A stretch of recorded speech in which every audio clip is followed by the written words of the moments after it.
നമസ്കാരം.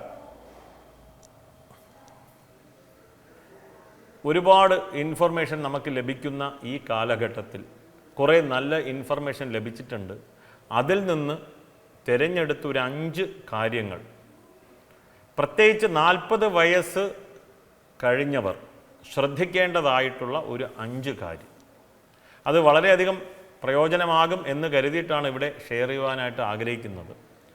40 വയസ്സിന് മുകളിലുള്ളവർ എല്ലാം തന്നെ ഇത് ചെയ്ത് മുന്നോട്ട് പോയാൽ ആരോഗ്യം നിലനിൽക്കും എന്നുള്ളതാണ് ഇവിടുത്തെ വിഷയം. ആദ്യത്തെ പോയിൻ്റ് എക്സസൈസ് എന്നുള്ള ഒരു പോയിൻ്റാണ്. ഇന്ന് നാം ജിമ്മിൽ പോയാലേ എക്സസൈസ് ആകൂ എന്നുള്ള ഒരു ധാരണയിലേക്ക് നാം നീങ്ങി. അങ്ങനെയില്ല. നമുക്ക് യോഗയാണ് പ്രധാനം, അല്ലെങ്കിൽ നടത്തം, വാക്കിംഗ് എന്ന് തന്നെയാണ്. ദിവസവും ഒരു അരമണിക്കൂർ നടക്കുക എന്നുള്ളൊരു മെസ്സേജ് ഇവിടെ പറയാൻ ആഗ്രഹിക്കുന്നു.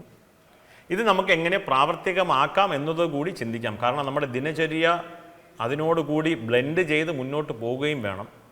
ഒരു നിർമ്മാല്യം എടുക്കുവാനായിട്ട് നാം ശ്രമിച്ചാൽ മാത്രം മതി. അരമണിക്കൂർ ക്ഷേത്രത്തിൽ പോകുന്നു, പ്രദക്ഷിണം വെക്കുന്നു. അതൊരു വലിയ മഹാക്ഷേത്രത്തിൻ്റെ അടുത്താണ് വീടെന്നുണ്ടെങ്കിൽ പേടിക്കുകയേ വേണ്ട. അവിടെ ഒരു 10-15 പ്രദക്ഷിണം ആകുമ്പോൾ തന്നെ കുറേ കിലോമീറ്ററായി, അരമണിക്കൂറായി. അടുത്ത ഏത് ക്ഷേത്രമായിക്കോട്ടെ പ്രദക്ഷിണം വെക്കുക, ഒരുപാട് പ്രദക്ഷിണം വെക്കുക. നമ്മുടെ വാക്കിംഗ് അവിടെ കഴിഞ്ഞു. ഇനി ക്ഷേത്രത്തിൽ പോകാൻ ആഗ്രഹമില്ലല്ലോ, പ്രശ്നമില്ല. ഏതെങ്കിലും പാർക്കിൽ പോവുക, എവിടെയെങ്കിലും അരമണിക്കൂർ നടക്കുവാനായിട്ട് ശീലിക്കുക. സാധിക്കുമെങ്കിൽ യോഗ ചെയ്യുക. ഇത് ആദ്യത്തെ പോയിന്റ്. രണ്ടാമത്തെ പോയിന്റ്,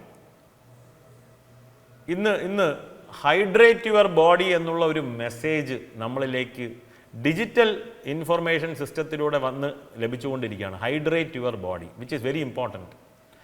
അതായത് വെള്ളം കുടിക്കുക, നല്ല വെള്ളം കുടിക്കുക എന്നുള്ളതാണ്. പലരും ഇന്ന് നല്ല വെള്ളം കുടിക്കുന്നില്ല. അപ്പോൾ ജലം അത്യാവശ്യമാണ്. നമുക്ക് ഏവർക്കും അറിയാം, ശരീരത്തിൽ 70% മുകളിൽ ജലം തന്നെയാണ്. അതൊക്കെ ഡോക്ടേഴ്സ്, സയൻറ്റിസ്റ്റ് അവരൊക്കെ പറഞ്ഞോട്ടെ. ഇവിടെ പറയുവാനായിട്ട് ഉദ്ദേശിച്ചത്, മൺകലത്തിൽ വെള്ളം ശേഖരിച്ച് അതിൽ നിന്ന് കുടിക്കുക. കാരണം അതിൻ്റേതായ ഗുണങ്ങളുണ്ട്.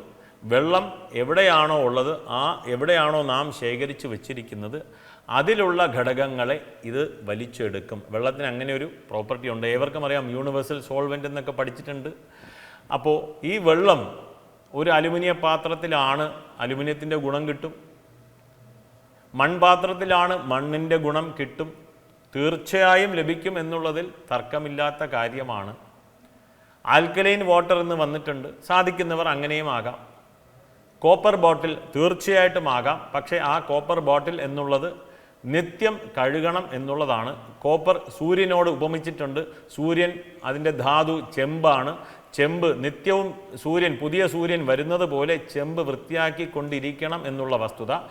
ചെമ്പ് പാത്രത്തിൽ പാല് മുതലായ മറ്റു വസ്തുക്കൾ വയ്ക്കരുത് എന്നുള്ളതാണ്. ചെമ്പ് പാത്രത്തിൽ, ഇല്ലെങ്കിൽ കോപ്പർ ബോട്ടിലിൽ നമുക്ക് ജലം കുടിക്കാം. വളരെയധികം പ്രയോജനമാണ്. ആ കോപ്പർ ബോട്ടിൽ എന്നും കഴുകി വൃത്തിയാക്കുക. രണ്ടാമത്തെ പോയിന്റ്. മൂന്നാമത്തെ പോയിന്റ്, 40 വയസ്സിന് ശേഷം പെട്ടെന്ന് ദഹിക്കാൻ പറ്റുന്ന ഭക്ഷണ പദാർത്ഥങ്ങൾ ശീലിക്കുക എന്നുള്ളതാണ്. വളരെയധികം പ്രയോജനമായി തോന്നിയ ഒന്നാണ്. നമ്മൾ ദിവസവും ഒരു 5 പ്രാവശ്യം 6 പ്രാവശ്യം ആഹാരങ്ങൾ ഇങ്ങനെ അടിച്ചു കയറ്റിക്കൊണ്ടിരിക്കുന്ന ഒരു പ്രവണതയിലേക്ക് പൊയ്ക്കൊണ്ടിരിക്കുകയാണ്. TV കണ്ടുകൊണ്ടിരിക്കുകയാണ്, മൊബൈൽ നോക്കിക്കൊണ്ടിരിക്കുകയാണ്. എന്താണ് വാക്കകത്ത് പോകുന്നത് എന്ന് പോലും അറിയാതെ നാം ഇങ്ങനെ മുന്നോട്ട് പോവുകയാണ്. ആരോഗ്യത്തിനായിക്കൊണ്ട്, അവനവൻ ആരോഗ്യത്തിനായിക്കൊണ്ട്, ഇനി നാളെ മക്കൾ നോക്കുമെന്ന് പോലും നമുക്കറിയില്ല. അങ്ങനെ കാലഘട്ടം പൊയ്ക്കൊണ്ടിരിക്കുകയാണ്. ആയതിനാൽ അവനവൻ്റെ ആരോഗ്യം അവനവൻ തന്നെ സംരക്ഷിക്കണം. ഇത് ചിന്തിച്ചാൽ മനസ്സിലാകും. ഇവിടെ പറയുവാൻ ഉദ്ദേശിച്ചത്, സാത്വികമായ ആഹാരശീലം നല്ലതായിരിക്കും എന്ന് തോന്നുന്നു. പതുക്കെ ശീലിക്കുക. ആഴ്ചയിൽ 1 ദിവസം സാത്വികമായിട്ടുള്ള ആഹാരം, പിന്നെ 2 ദിവസം, ആഴ്ചയിൽ 3 ദിവസം, പതുക്കെ ശീലിച്ചു കഴിഞ്ഞാൽ തീർച്ചയായിട്ടും അത് നമ്മളിലേക്ക് ജീവിത ശൈലിയിലേക്ക് കൊണ്ടുവരാൻ സാധിക്കും എന്നുള്ളതിൽ തർക്കമില്ല. നാലാമത്തെ പോയിന്റ്, മാനസിക ആരോഗ്യമാണ്. ഇന്ന് മാനസിക ആരോഗ്യം തകരുന്ന നിലയിലാണ്. കാരണം നമ്മൾ മറ്റുള്ളവരുടെ അടുത്ത് സംസാരിക്കുവാനായിട്ട് ഇല്ലെങ്കിൽ ഒന്ന് ചിന്തിച്ചാൽ പോലും നമുക്ക് ഏവർക്കും മനസ്സിലാകുന്ന ഒരു വിഷയമാണ്. ആരുമില്ല സംസാരിക്കാനായിട്ട്. ഒന്ന് ചിന്തിച്ച് നോക്കുക, ആരുമില്ല സംസാരിക്കുവാനായിട്ട്, നമ്മുടെ ഫീലിങ്സ് ഷെയർ ചെയ്യുവാനായിട്ട് ആരുമില്ല. അപ്പോൾ തീർച്ചയായിട്ടും നല്ല സുഹൃത്ത് ബന്ധങ്ങൾ ആവശ്യമാണ്.